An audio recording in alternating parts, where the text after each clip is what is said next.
The red emergency lights flickered across Commander Alan Harrison's face as he stared out the viewport. Mars hung in the darkness, a ruddy sphere against the black of space. He pressed his hand against the cold glass, his eyes moving past Mars, to where Earth should have been visible. There was nothing there now but debris and dust. 3 years had passed since the attack. 3 years since billions of humans had died in a single day. Harrison still remembered standing on this same observation deck, watching as the Galactic Council ships appeared without warning. There had been no communication, no demands, no chance to surrender, only fire raining down from the sky. "Commander?" A woman's voice broke the silence. Harrison turned to see Dr. Susan Miller standing in the doorway. Her brown hair was pulled back in a practical ponytail, and dark circles showed under her eyes. Like everyone else on Station Freedom, she worked too hard and slept too little. "The meeting starts in 5 minutes," she said. Harrison nodded. "I'll be there." Susan hesitated. "We received another transmission from the Crix outpost. They're offering more supplies." "Can we trust them?" Harrison asked. "They're risking a lot by helping us," Susan replied. "The Council would punish them severely if they found out." Harrison looked back at the viewport. The Crix were one of the few alien species that had shown sympathy after the attack. Along with the Nelvari and the Zo, they had secretly sent aid to the human survivors. Not all aliens had wanted Earth destroyed. "Tell them we accept," Harrison said, "and send my personal thanks." Susan nodded and left the room. Harrison took one last look at the stars and followed her. The corridors of Station Freedom were crowded with people. The station had been built to hold 500 researchers. Now it housed over 2,000 survivors. Every available space had been converted to living quarters. Children played in corners while adults worked to keep the station running. These people, along with the Mars colonies and a few hidden outposts throughout the solar system, were all that remained of humanity. About 20 million survivors out of 8 billion. The command center was a large room filled with screens and maps. Lieutenant Jack Phillips was already there, studying a holographic display of the solar system. His young face looked older than his 30 years, his eyes hard from loss. He had been on Earth when the attack began and had barely escaped with his life. "Good, you're here," Jack said when he saw Harrison. "We have news." Susan took her place at the table, along with the other leaders of the human resistance. Mary Davis, who managed their dwindling supplies. Bill Carter, who oversaw the Mars colonies. Kate Young, their chief engineer who kept their ships running, with scavenged parts. "The stealth scouts have returned from the Centauri mission," Jack announced. He tapped a control, and the holographic display changed to show a massive space station. "This is the Galactic Council Nexus, the heart of their government. All 87 species have representatives there." "How did our scouts get this close? Without being detected?" Kate asked, leaning forward with interest. "Your stealth technology worked perfectly," Jack told her with a small smile. "The Council's sensors never picked them up." Kate nodded, looking pleased. For months she had been working on adapting alien technology to make human ships invisible to Council scanners. "The scouts brought back more than just images," Jack continued. "They managed to hack into some of the Council's communication networks." He pressed another button, and an alien face appeared on the main screen. The creature had gray skin and large black eyes. 4 tentacles framed its mouth. "This is Lord Krell, ambassador of the Vexari Empire," Jack explained. "The most powerful species in the Council. And this," he paused, his voice turning hard, "is a recording of the session where they decided to destroy Earth." The room fell silent as the recording began to play. The alien voices had been translated by their computers. They listened as Lord Krell spoke to the Council. "The humans are a threat to galactic stability," the Vexari ambassador said. "Our predictive models show that within 200 years, they will challenge Vexari dominance. We cannot allow this. They must be eliminated before they spread beyond their home system." Some of the other Council members objected. The recording showed representatives of the Crix, Nelvari, and Zo arguing against the attack, but the Vexari controlled too many votes. In the end, the motion passed.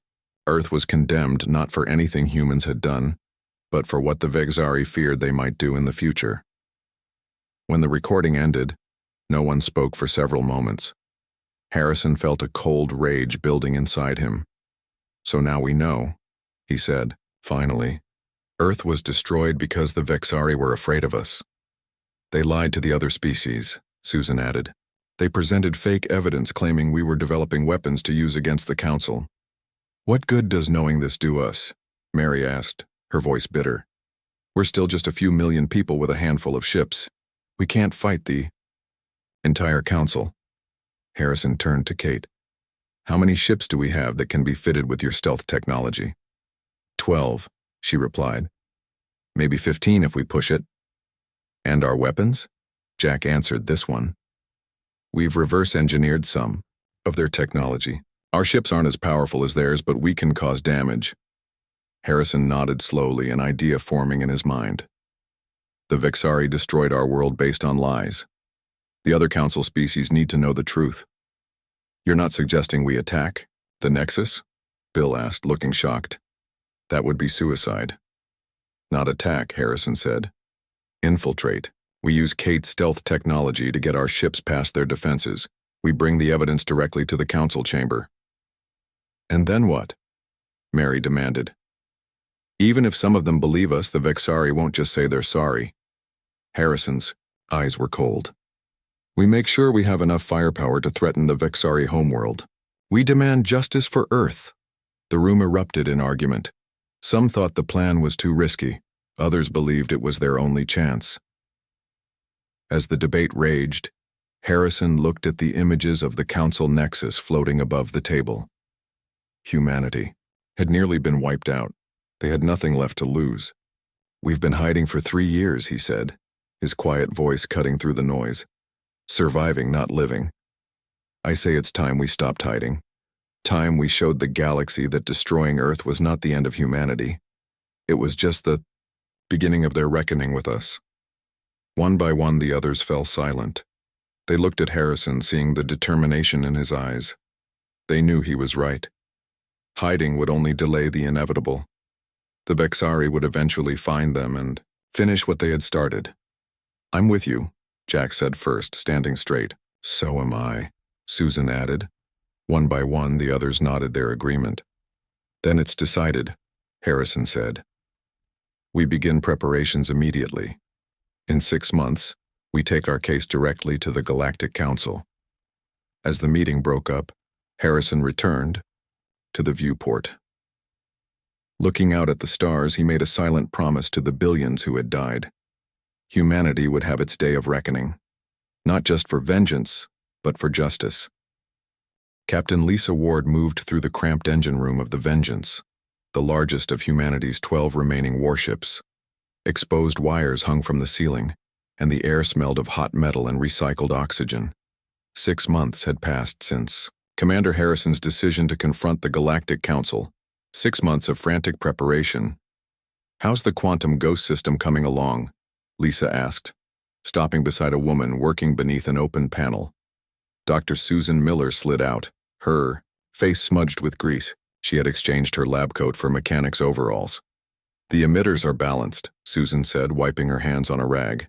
"The system should mask our energy signatures completely. The Council's sensors will see right through us." "Should?" Lisa raised an eyebrow. Susan managed a tired smile. "Will. It will work." The quantum ghost technology was humanity's greatest achievement since the attack.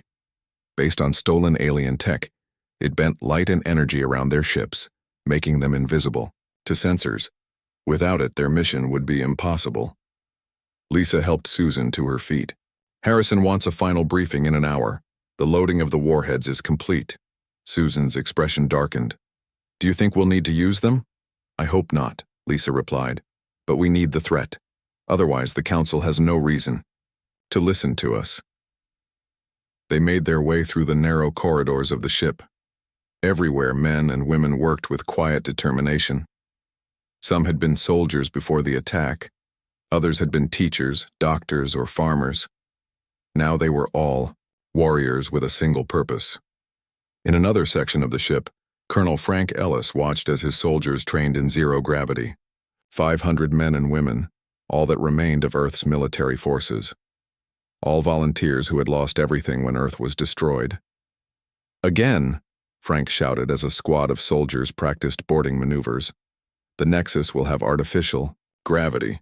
We'll be heavier than we're used to. You need to compensate. A young woman named Amy Chen floated over to him. She had been a college student when the attack came. Now she commanded one of the assault teams. The new weapons are distributed, she reported. Everyone's had at least 10 hours of practice with them. Frank nodded. The weapons were another miracle of human ingenuity, based on Vexari designs but modified to work for human hands. They fired pulses of energy that could stun or kill, depending on the setting. 10 hours isn't enough, he said grimly, but it will have to do. The briefing room was crowded when Lisa and Susan arrived. Commander Harrison stood at the front next to a holographic display of the Galactic Council Nexus. Lieutenant Jack Phillips operated the controls. Our journey will take 8 months, Harrison began once everyone had settled. We'll slingshot around Jupiter to build speed, then go dark. No communications, no active sensors. Complete ghost protocol. The holographic display changed to show their planned route. We'll avoid all major trade routes and known council patrols, Jack continued. But we can't account for everything. If we're detected, the mission fails. And if we succeed, someone asked from the back of the room. Harrison's face was grim. If we succeed, we present our evidence to the full council. We show them that the Vexari lied, that Earth was destroyed not because we were a threat, but because they feared we might become one. And if they don't care? Frank Ellis asked what everyone was thinking. Harrison's eyes hardened. Then we make them care. The vengeance carries enough nuclear warheads to destroy the Nexus and cripple the Vexari homeworld. If they won't give us justice, we'll take vengeance. A heavy silence fell over the room. Everyone understood what that meant. If they used the warheads, none of them would be coming back. I won't order anyone to come on this mission, Harrison continued. It's volunteer only. Anyone who wants to stay behind with the Mars colonies can do so. No one will think less of you. No one moved. Harrison nodded, a hint of pride in his eyes. Very well. We launch tomorrow at 600. Dismissed. As the room emptied, Susan stayed behind. She approached Harrison, who was studying the holographic display. Do you really think we can pull this off? She asked quietly. Harrison didn't look up. We have to. Otherwise, we're just waiting to die. Susan touched his arm. Alan, if this works, if we somehow survive this, what then? What's left for humanity? Harrison finally looked at her. Then we rebuild. Somewhere new. Somewhere they can't find us so easily next time. And if they don't let us, then we make them. The next morning, Station Freedom was alive with activity. The 12 ships of humanity's last fleet prepared to depart. The Vengeance sat at the center, larger than the others, its hull marked with scars from salvaged parts. In the control room, Harrison stood with Bill Carter, who would remain behind to lead the Mars colonies. If we don't come back, Harrison said, you need to be ready to evacuate. Take everyone deeper into the outer system. The asteroid belt, maybe, or the moons of Saturn. Bill nodded grimly. We'll be ready, but you'll come back. You have to. Harrison didn't answer. They both knew the odds. On the bridge of the Vengeance, the crew took their positions. Lisa at weapons control, Jack at navigation, Susan monitoring the quantum ghost system, Frank Ellis checking in with his soldiers. All ships report ready for departure, Jack announced. Harrison took the captain's chair. Begin undocking sequence. One by one, the 12 ships detached from Station Freedom. They formed up in a defensive pattern, the Vengeance at the center. Through the viewport, Harrison could see Mars growing smaller. Course set for Jupiter gravity. Assist, Jack reported. All ships are maintaining formation, Lisa added. Harrison took a deep breath. Engage engines. Full burn. The ships accelerated away from Mars, leaving behind the last outpost of humanity in the solar system. There would be no turning back. As they moved beyond the orbit of Mars, Susan worked at her station, monitoring the quantum ghost system. Initiating stealth protocols, she announced. Powering down non-essential systems. Radiation shielding at maximum. On the external cameras, Harrison watched as the other ships seemed to fade from view, becoming transparent, then invisible. The same was happening to the Vengeance. Ghost protocol active, Susan confirmed. As far as anyone can tell, we don't exist. Harrison nodded. Now we wait. 8 months of travel through the void. 8 months of silence. 8 months to prepare for either justice or vengeance. As the fleet accelerated toward Jupiter, Harrison looked at the stars ahead. Somewhere out there was the Galactic Council. Somewhere out there were the beings who had destroyed Earth. They thought humanity was finished. They were about to learn how wrong they were. For Earth, he whispered to himself. For everyone we lost. Around him, the crew of the Vengeance worked in quiet determination. 20 million humans remained alive. 20 million, carrying the legacy of 8 billion. They would not go quietly into extinction. They would confront their executioners and demand justice. And if justice was denied, they would have vengeance. 8 months of silent travel through the void had changed the crew of the Vengeance. Their faces were pale from artificial light, their bodies thinner from rationed food, but their resolve had only grown stronger. Commander Harrison stood on the bridge, watching the main screen as the Galactic Council Nexus came into view. The massive space station hung against the backdrop of a neutron star, its structure like a giant wheel with spokes extending from a central hub. Thousands of lights glittered across its surface, and ships of various designs moved around it like bees around a hive. It's even bigger than the scouts reported, Lieutenant Jack Phillips said quietly. Harrison nodded. How many beings are on board? Sensors detect approximately 100,000 life forms, Susan replied from her station.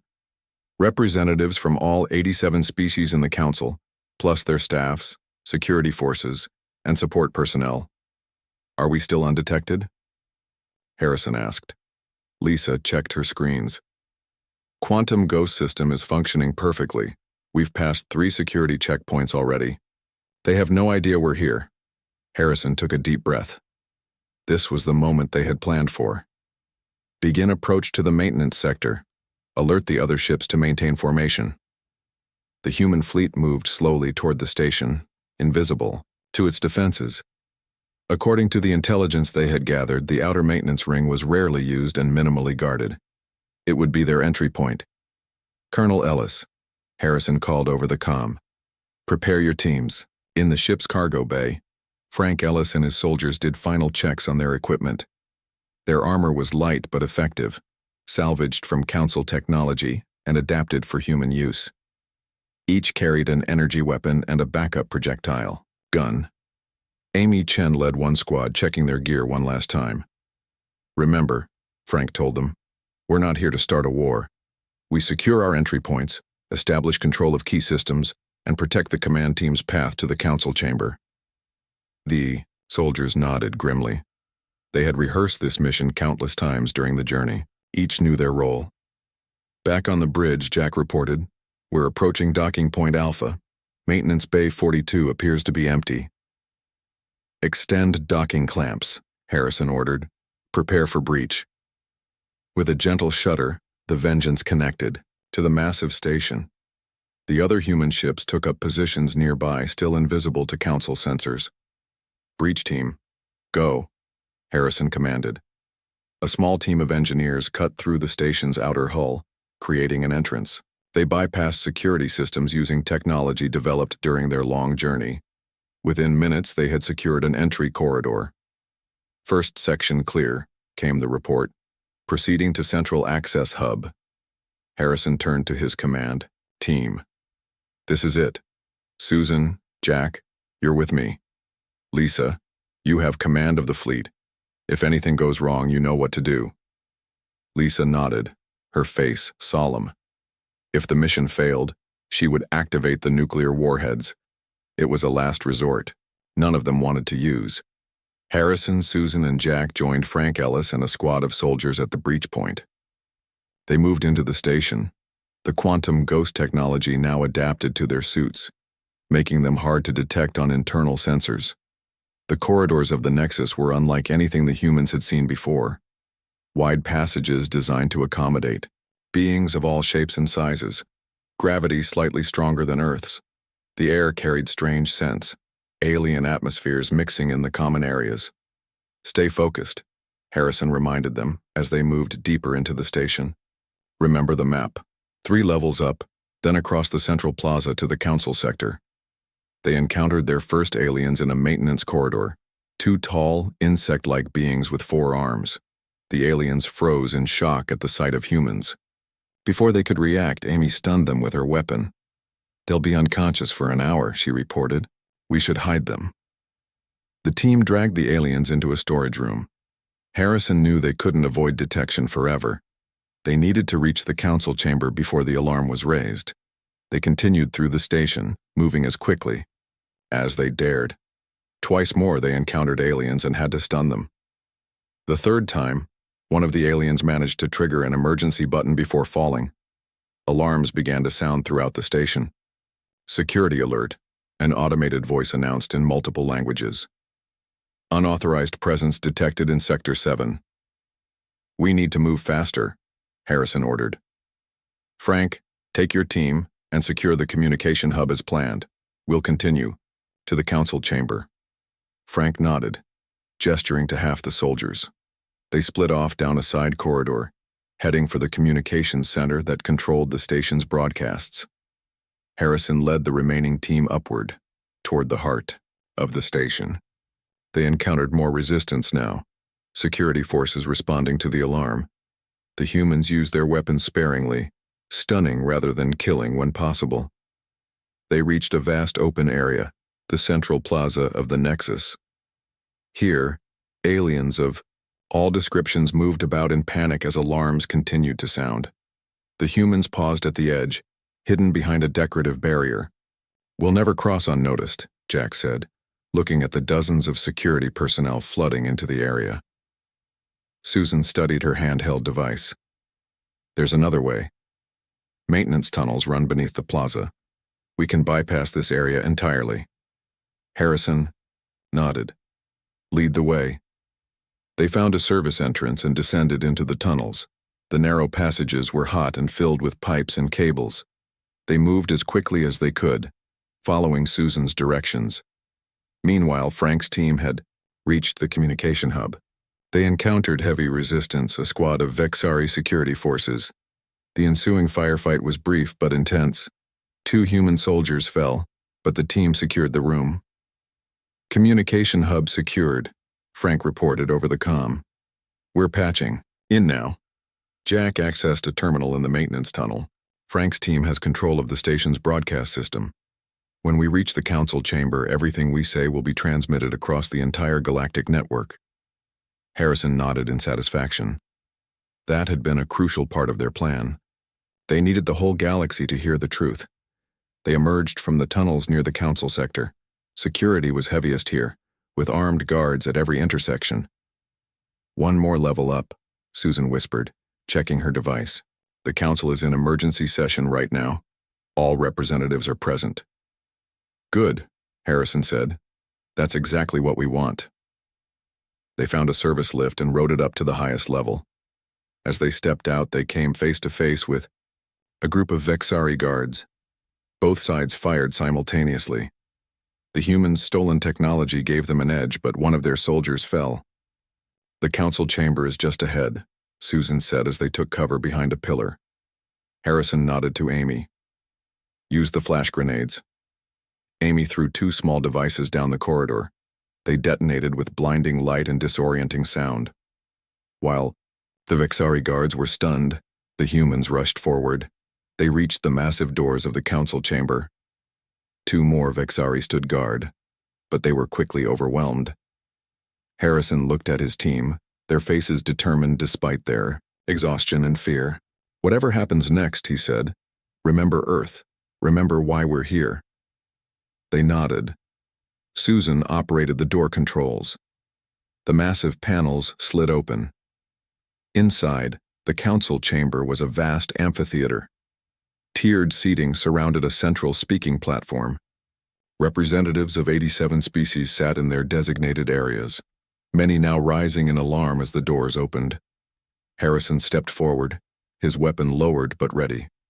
Behind him, the human soldiers secured the entrances. "My name is Commander Alan Harrison," he announced, his voice strong and clear. "I am from Earth, a world you ordered destroyed based on lies, and I am here for justice." Silence fell across the council chamber. 87 representatives stared at the humans in shock. Some sank back into their seats. Others stood up in alarm. Security forces moved to intervene but stopped when Harrison's soldiers raised their weapons. In the center of the chamber stood a raised platform. Behind it sat the ruling council, 7 beings from the most powerful species. Among them, Lord Krell of the Vexari watched with cold black eyes. His gray skin seemed to pale further at the sight of the humans. "This is impossible," a slender, blue-skinned alien said, rising from the ruling council table. "The humans were eliminated 3 years ago." "Not all of us," Harrison replied. His voice echoed through the chamber, and thanks to Frank's team at the communication hub, across the entire galactic network. 20 million survived, 20 million out of 8 billion. Susan and Jack flanked Harrison as they moved toward the central platform.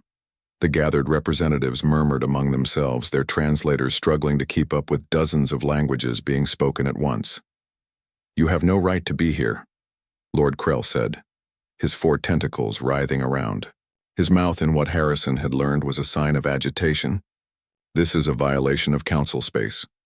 "We had no choice," Harrison replied. "You left us none." He turned to Susan, who activated a small device.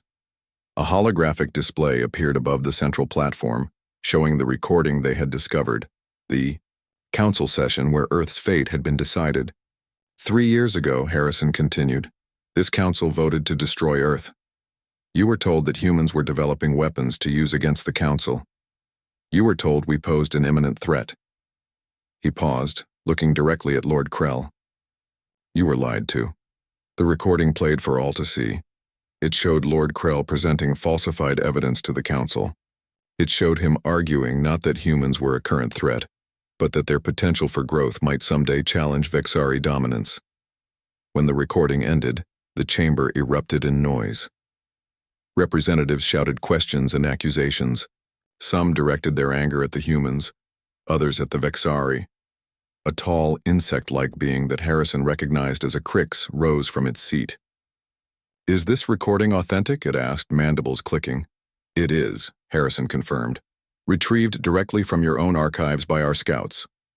Another representative stood, a crystalline being that seemed to shimmer with internal light. As though Harrison remembered from their intelligence briefings. The Zo delegation questioned the evidence against Earth at the time, the crystal being said, its voice creating musical tones. We were assured by the Vexari that verification had been done. We voted based on that assurance. More representatives began to speak, many claiming they had been misled or had harbored doubts about the decision. Lord Krell finally rose from his seat, his large frame imposing even from a distance. This changes nothing, he declared. The decision was made according to council procedure. The human threat was real, regardless of its immediacy. We were not a threat, Harrison countered. We were barely reaching our own moon. We had no weapons that could harm any of your worlds. You would have, Krell insisted. Our predictive model showed that human innovation would eventually challenge Vexari supremacy. Your destruction was necessary for galactic stability. Harrison felt a cold rage building inside him. You murdered 8 billion people because of something we might have done someday?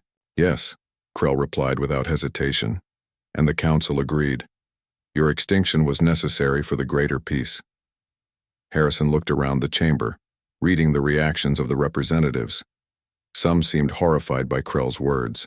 Others nodded in agreement. Many simply watched, waiting to see how this confrontation would end. We came here for justice, Harrison said, addressing the entire council. We want acknowledgement of the crime committed against us. We want those responsible to be held accountable. And if we refuse? Lord Krell asked, his voice carrying a hint of mockery. Jack stepped forward holding up a small device. The Vengeance and our other ships carry enough nuclear warheads to destroy this station and cripple the Vexari homeworld.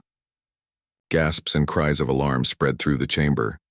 Lord Krell's tentacles froze around his mouth. You would not dare, he said, but uncertainty had crept into his voice. We have nothing left to lose, Harrison replied. Our world is gone. If justice is denied us, why should we care if yours survives? A tense silence fell over the chamber. Harrison knew they were balancing on a knife's edge. The threat of destruction was their only leverage, but using it would mean the end of humanity as well as many innocent lives. A new voice broke the silence. A liquid, flowing sound. The Nelvari delegation wishes to speak. An aquatic being moved forward, its body contained in a hovering water tank. The Nelvari were one of the 3 species that had secretly aided the human survivors. We knew, the Nelvari representative said. After Earth's destruction, we discovered evidence of the Vexari deception. We couldn't openly oppose them, but we sent aid to the human survivors in secret. The Krix representative clicked forward. As did we, the Zo crystal being shimmered in agreement.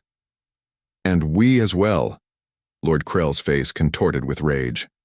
Traitors! You violated council directives. We violated unjust directives, the Nelvari replied.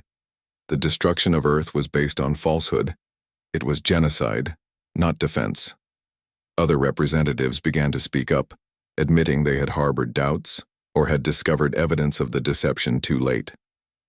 The blue-skinned member of the ruling council raised a hand for silence. This chamber must consider these revelations carefully, it said. If what the humans claim is true, a grave injustice has been done. It is true, Susan said, stepping forward. She presented more evidence, communications they had intercepted, testimony from aliens who had opposed the attack, analysis of the falsified data. The council chamber became a battlefield of words and accusations. Representatives argued among themselves. The unity of the council fractured as the truth emerged. Harrison watched as Lord Krell grew increasingly isolated. Other Vexari in the chamber moved away from him, unwilling to be associated with his actions. We will not leave without justice, Harrison declared, cutting through the noise. The galaxy must know what was done to Earth. Those responsible must face consequences. The blue-skinned council member nodded slowly. A tribunal will be convened to examine this evidence. If your claims are verified, the council will take appropriate action. And in the meantime, Harrison asked, you and your people will be granted safe harbor, the council member replied. No action will be taken against your remaining population while this matter is investigated. Harrison turned to Jack, who had been monitoring communications from their fleet. Captain Ward reports that our ships remain undetected. The nuclear option is still viable if needed. Harrison nodded, then addressed the council again. We accept your offer of a tribunal, but we remain on alert. Any move against us will be met with the full force of our weapons. Lord Krell rose from his seat, tentacles writhing in fury. This is absurd. Humans have no standing here. They are a dead species walking. No, Harrison countered. We are survivors. We are witnesses, and we will have justice. The Nelvari representative moved, closer to Harrison. You have allies here, it said softly. The truth will prevail. Harrison looked across the chamber at the gathered representatives of 87 species. For the first time since Earth's destruction, he felt something he had almost forgotten: hope. 3 days passed while the council deliberated. The humans remained on high alert, their ships still primed with nuclear warheads. Harrison and his team were given quarters in the diplomatic section of the Nexus, but they were essentially prisoners, or hostages, depending on how one viewed the situation. Susan spent the time studying the alien technology around them, fascinated despite the circumstances. Jack maintained constant contact with the fleet, ensuring their position remained secure. Frank Ellis and his soldiers rotated shifts, never letting their guard down. On the morning of the 4th day, Harrison was summoned to the council chamber. He brought Susan and Jack with him, along with a small security detail led by Amy Chen. The chamber was quieter than before. Many representatives looked tired, as if they had been arguing for days without rest. The 7 members of the ruling council sat at their table, their faces solemn. Lord Krell was not among them. The blue-skinned alien who had spoken before rose to address Harrison. "I am Councillor Elar of the Thalasi. The council has reviewed your evidence and heard testimony from multiple sources. We have reached a decision." Harrison stood tall, his face revealing nothing of his inner tension. Everything depended on what came next. "The council acknowledges that the destruction of Earth was based on falsified evidence provided by Lord Krell and the Vexari Empire," Elar announced. "This constitutes a crime against an entire species and a violation of our most sacred principles." A murmur ran through the chamber. Harrison felt a weight lifting from his shoulders, a weight he had carried for 3 years. Acknowledgement, the first step toward justice. "Lord Krell has been removed from his position and will face trial for his actions," Elar continued. "The Vexari Empire has been censured and stripped of its leading position on the council." "And what of humanity?" Harrison asked. Acknowledgement is not enough. 8 billion people are still dead. Our world is still gone. Elar nodded gravely. Nothing can undo what was done. But the council has voted to provide reparations, technology, resources, and a new homeworld for your people. The Nelvari representative moved forward, the water in its tank rippling with emotion. "The Nelvari Confederation offers a planet within our territory. It is similar to Earth. Oceans, continents, a compatible atmosphere. It is uninhabited but capable of supporting human life." Harrison looked at Susan and Jack. Their faces showed a mix of emotions: hope, skepticism, caution. "What guarantees do we have that this is not another trap?" Harrison asked. "How can we trust the council after what happened to Earth?" The crystalline Zoe representative shimmered forward. "Trust must be rebuilt. We propose a treaty.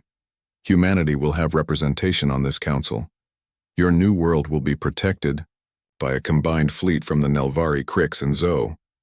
"And the Vexari?" Jack asked. "They have been ordered to provide reparations but will have no access to your new territory," Elar explained. "Their power has been significantly reduced." Harrison considered the offer. It was more than he had expected. Justice, a new home, protection. But he needed to be sure. "We need time to discuss this among ourselves," he said. "And we need to communicate with our people back in the Sol system." "Of course," Elar agreed. "But know this. News of what happened here has spread throughout the galaxy. Public opinion has turned against the Vexari. Many worlds have already severed their alliances with them. Their empire is crumbling under the weight of this revelation." Harrison nodded. Then the truth was our most powerful weapon after all. Later, in their quarters, Harrison and his team debated the council's offer. "It could be genuine," Susan argued. "The 3 species that helped us before are now offering us a new home with their protection. Or it could be another deception," Franke countered. "Moving us to a place where they can finish what they started." Jack studied the data they had been given about the offered planet. "It's a good world, better than Mars, close to Earth conditions. We could build a real future there." Harrison listened to them all, weighing the options. Finally, he made his decision. "We accept the offer," he announced, "but we maintain our fleet and our weapons. Trust needs to be earned." The agreement was formalized the next day. Harrison stood before the full council as Elar announced the terms. Humanity would have a new homeworld. The remaining 20 million survivors would be transported there over the course of a year. Technology and resources would be provided to help them rebuild. Most importantly, humanity would have a seat on the council. Never again would decisions about their fate be made without their voice. As he signed the treaty, Harrison thought about the long journey that had brought him here. From watching Earth die to standing in the heart of galactic power. From planning vengeance to securing a future. "Commander," Elar said as the ceremony concluded, "a private word, if I may." They moved to a small chamber off the main hall. Elar's blue skin seemed to pulse with inner light. "There is something you should know," the alien said. "Many on the council have been impressed by humans. Your persistence, your ingenuity, your willingness to risk everything for justice rather than mere revenge." Harrison waited, unsure where this was going. "The galaxy is constantly changing," Elar continued. "New threats emerge, old powers fade. The Vexari dominated for too long, making decisions based on fear rather than wisdom." "And now?" Harrison asked. "Now there is opportunity for new perspectives. Your species thinks differently. You see possibilities where others see only risks. The galaxy needs that perspective." 1 year later, Harrison stood on a hill overlooking the first human city on their new world. They had named it New Earth. Lacking imagination, perhaps, but fitting. 20 million survivors had begun the process of rebuilding. The city below was a mix of human and alien design. Curved buildings captured the sunlight. Transportation tubes connected different sectors. In the center stood a simple monument, a stone globe representing their lost homeworld. Susan joined him on the hill, her face healthier now, with color returned to her cheeks. The air of this world agreed with humans. Its gravity was slightly stronger than Earth's, but they were adapting. "The Nelvari delegation arrives tomorrow," she reminded him. "They want to discuss expanding the trade agreement." Harrison nodded. In the years since the confrontation at the Nexus, humanity had established relationships with a dozen alien species. Trade, cultural exchange, technology sharing. The humans offered fresh perspectives. The aliens offered resources and protection. "Sometimes, I wonder what would have happened if we had chosen vengeance instead of justice," Harrison said quietly. "If we had used those warheads, we would have died," Susan replied simply. "All of us, and humanity would be truly extinct." Harrison nodded. "Instead, we have this." He gestured at the city below, at the strange but beautiful landscape that stretched to the horizon. "It's not Earth." "No," Susan agreed. "But it's home now." As the sun set over New Earth, Harrison thought about the long path ahead. Humanity would rebuild. They would grow strong again. And they would remember both the world they had lost and the lesson they had learned. Justice, not vengeance. Life, not death. Future, not past. Earth was gone, but its children lived on among the stars,